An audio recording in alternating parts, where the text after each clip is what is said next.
अस्सलाम वालेकुम नाज़रीन, आप चैनल 27 न्यूज़ HD देख रहे हैं। शहर इक़्तिदार से सोहराब बरकत आपसे मुखातिब है। मेरे अकब में देख सकते हैं वो मरी के पहाड़ हैं और ये वही पहाड़ हैं जहाँ पर एक इंसानी अलमिया जन्म हुआ है, यहाँ पर एक इंसानी अलमिया रोनमा हुआ है, जहाँ पर एक क़यामत सुग़रा गुजरी है, जहाँ पर मौत का राज हुआ है, जहाँ पर मौत नंगे पाँव नाची है और जहाँ पर लोग मरे और एक दर्दनाक तरीके से मरे।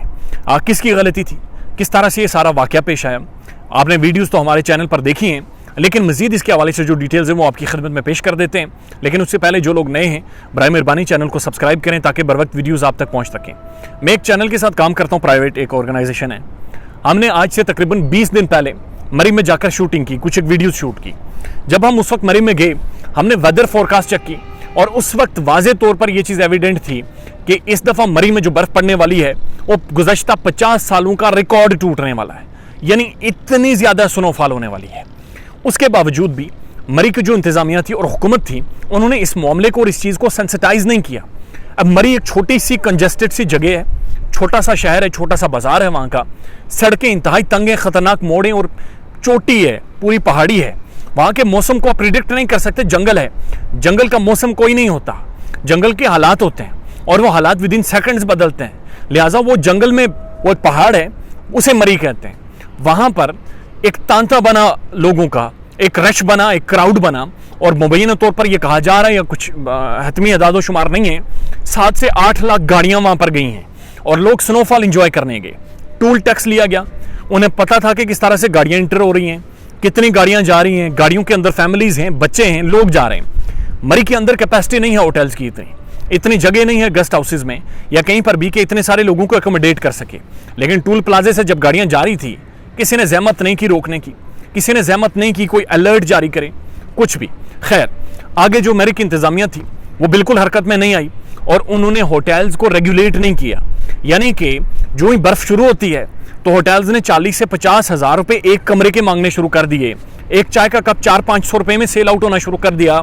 जो एक सिस्टम है, जो हमारी अखलाकियात से गिरी हुई हरकतें बाज़-औक़ात हम लोग करते हैं, ये वो चीज़ थी, बेहिसी थी।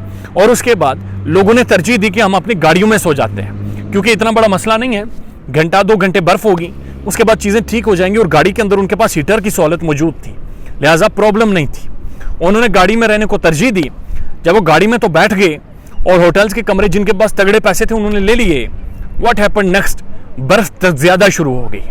कहने वाले कहते हैं इतनी तेज़ और इतनी ज़्यादा बर्फ़ हमने कभी नहीं देखी।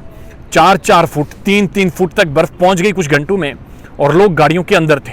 रात का पिछला पहर था and it was like about मेरे ख्याल में 12-1 बजे के बाद से बर्फ़ का जो सिलसिला था वो ज़्यादा शुरू हुआ, बर्फ़ ऊपर आना शुरू हो गई और जो साइलेंसर था पीछे से, या जो एग्जॉस्ट था जहाँ से वो गैस या सारी चीज़ें बाहर निकल रही थी, वहाँ से बर्फ़ ऊपर होना शुरू हो गई, जिसकी वजह से जो एग्जॉस्ट थे सारे बंद होना शुरू हो गए। गाड़ी के अंदर हीटर्स ऑपरेट कर रहे थे और जो कार्बन मोनोऑक्साइड, जो एक ख़तरनाक तरीन बेरंग जिसकी स्मेल भी नहीं है, जो गैस सबसे ज़्यादा इंसान के लिए ख़तरनाक है, जो इंसान के ऑक्सीजन लेवल को 1 मिनट 24 सेकंड में नीचे लेकर आती है और आपको मीठी नींद आना शुरू हो जाती है, क्योंकि आपके जो जिस्म के सेल्स होते हैं, जिस्म के जो बॉडी पार्ट्स होते हैं, वो आहिस्ता आहिस्ता सोना शुरू कर देते हैं। तो कार्बन मोनोऑक्साइड ज़्यादा बढ़ी गाड़ियों के अंदर और उसका असर ये हुआ कि लोग नींद में ही मरना शुरू हो गए। सुबह जब होती है, गाड़ियों के दरवाजे खोलते हैं तो लाशें, 4-4 6-6 लोग फैमिलीज़ के दोस्त आपस में मरे हुए हैं और उसके बाद एक अलार्म बजता है, वज़ीर दाखिला दौड़ते हुए जाते हैं, प्राइम मिनिस्टर खान ट्वीट करते हैं and then they get to know कि कितना बड़ा अलमिया हो गया है।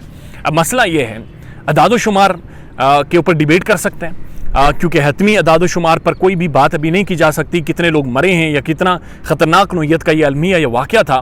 बट द थिंग इज़, ये शीर इनकम्पिटेंस है गवर्नमेंट की, शीर इनकम्पिटेंस है वहाँ के लोकल इंतज़ामिया की और शीर इनकम्पिटेंस है मरी के लोगों की, जिन्हें इस सारे अलमिया को मैनेज करना चाहिए था, जिनके टूरिस्ट मेहमान थे, जिनकी मईशत टूरिज़म के ऊपर चलती है। मिसालें हम स्विट्ज़रलैंड की देते हैं कि $70 बिलियन जनरेट करता है टूरिज़म से, लेकिन मसला ये है कि जनाब आप 70 बिलियन ना कमाएं, आप जो कुछ लाख रुपए कमाते हैं उसके लिए सिस्टम को ठीक करें।